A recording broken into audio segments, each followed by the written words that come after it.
Welcome back. The details. President Abdel Fattah al-Sisi returned back home after a historic visit to Russia, where he attended Victory Day parade and held summit talks with the Russian counterpart Vladimir Putin. Details follow.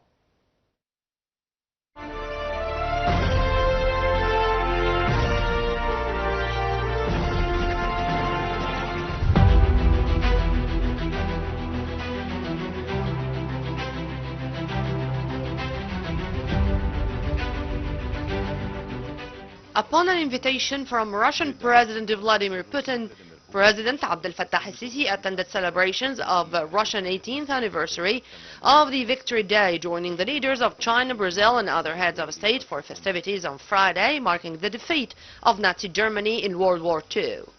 President al-Sisi's presence at this significant event highlights Egypt's long-standing cultural and historical ties with Russia. His presence further demonstrates Egypt's strategic use of cultural diplomacy to strengthen international partnerships, promote regional stability and project Cairo's soft power on the global stage. Russia on Friday celebrated the 80th anniversary of the defeat of Nazi Germany in World War II as President Vladimir Putin presided over a massive parade of tanks, missiles and troops through a Red Square and welcomed over 24 world leaders, the most since Moscow sent troops into Ukraine. Victory Day, which Russia marks on May 9th, is the country's most important secular holiday. During his visit to Moscow, President al-Sisi held summit talks with his Russian counterpart Putin. The Russian leader welcomed the head of state and described Egypt as a key country in the Middle East region, which plays a pivotal role in its stability. He also hailed the strategic partnership that binds Cairo and Moscow and vowed to resume mutual cooperation in various domains, as Egypt is of their biggest partners in Africa, with an increase in trade exchange reaching 33%. President al-Sisi expressed gratitude for the warm reception and hospitality and wished success for the coming joint committee due to convene between May 12th and 14th in the Russian capital. And on the sidelines of their participation in Russian 18th anniversary of the Victory Day, President al-Sisi held talks with Palestinian leader Mahmoud Abbas in Moscow, where the head of state renewed Egypt's full support to the Palestinian cause and to work to reach a ceasefire deal in Gaza, as well as the release of hostages and the entry of sufficient humanitarian aid to Gaza residents.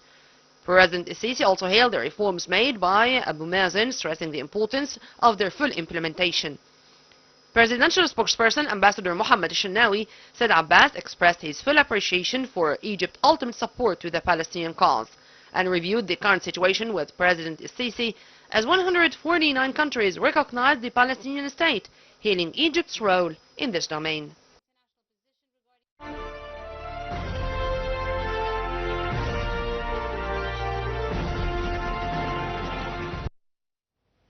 Minister of Foreign Affairs Badr Abdel Ati held a meeting on Saturday with Councillor Amal Ammar, President of the National Council of Women. Abdel Ati hailed the pivotal role played by the Council in supporting women's rights and boosted their role as positive social partners, stressing the state's efforts to empower women in different domains.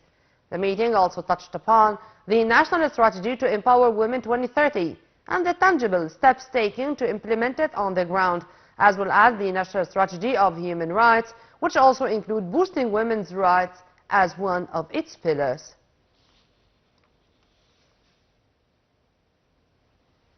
In participation with Qatar and the United States, Foreign Minister Badr Abdel Ati announced the continuation of mediation efforts to reach ceasefire in Gaza. During his meeting with Palestinian Vice President and Deputy Head of Executive Committee of Palestinian Liberation, Hussein al-Sheikh, Abdel Ati tackled the quick recovery and reconstruction in Gaza Strip according to the Arab Islamic plan.